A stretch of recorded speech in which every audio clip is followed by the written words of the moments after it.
They thought she was just another face, another black woman in the corner, another assistant, another nobody. But what they didn't know was that she owned the room. Monica Hill had spent the last decade in boardrooms no one thought she belonged in, negotiating deals, flipping companies, and turning small brands into billion-dollar titans. And today, she walked into their empire, a cold, towering skyscraper in downtown Chicago, home to one of the oldest, wealthiest private companies in America. But to the men inside, she was just the help.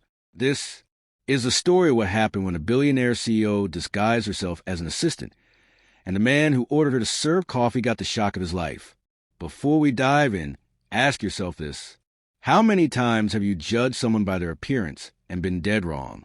Stick around, because the story, it's going to sting. And don't forget, subscribe for more true stories that wake people up. Monica's heels echoed across the marble lobby. She was dressed sharp, but subtle. No designer logos, no diamond rings, no flashy hair. Just a clean, pressed navy suit and a leather briefcase. Inside that briefcase, documents that could change the fate of this entire company. But no one looked twice. Not the security guard who barely glanced at her. Not the receptionist who mumbled, "Deliveries go around back." And definitely not the senior manager pacing by the elevator. Greg Thornton.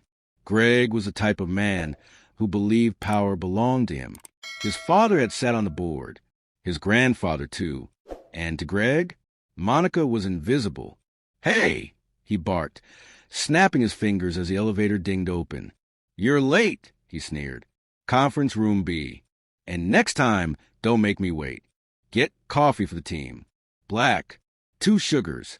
He shoved a folder into her hands and stormed in. Monica blinked, slowly.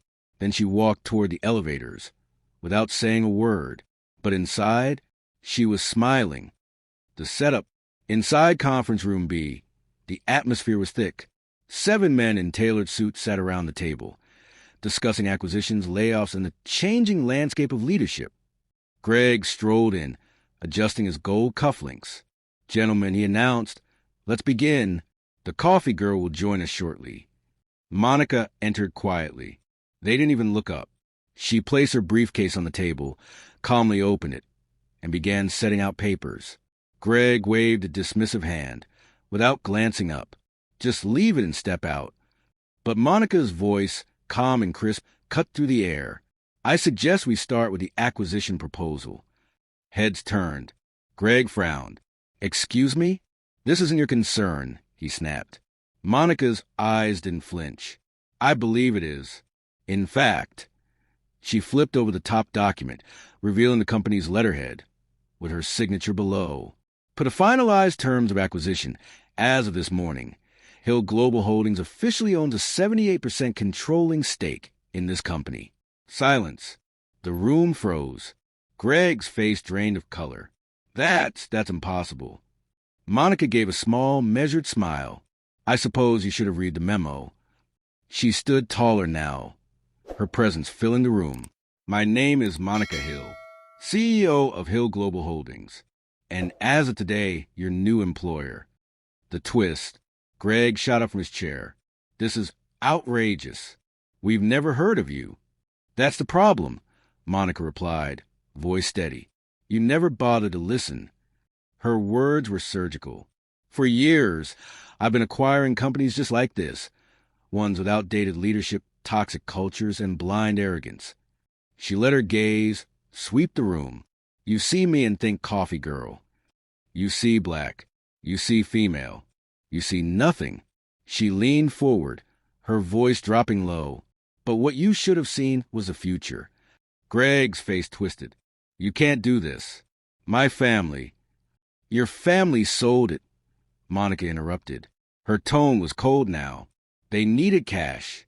I gave them double market value. They signed." She slid the final page across to him. "I own this company. Effective immediately." The fallout.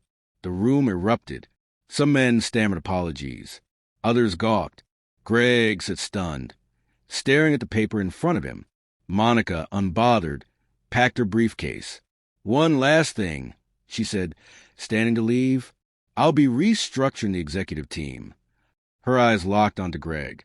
And Greg, you're relieved of your position. Effective now. Gasps filled the room. Greg lunged to protest, but Monica was already at the door. She turned back, her words like ice. Next time you ask someone to serve coffee, be sure you know who's pouring. Then she walked out, heels clicking head high, leaving stunned silence in her wake.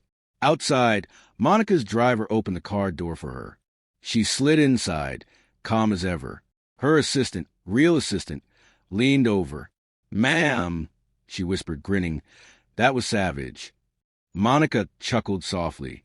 "It wasn't about revenge," she said, gazing out at the towering skyscraper fading in the distance.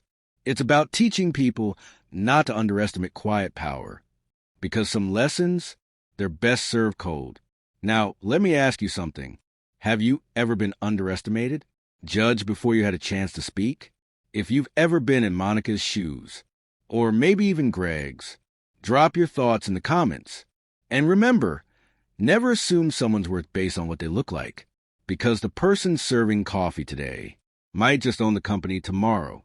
Make sure to subscribe for more true stories like this, and hit that notification bell. Until next time, stay sharp,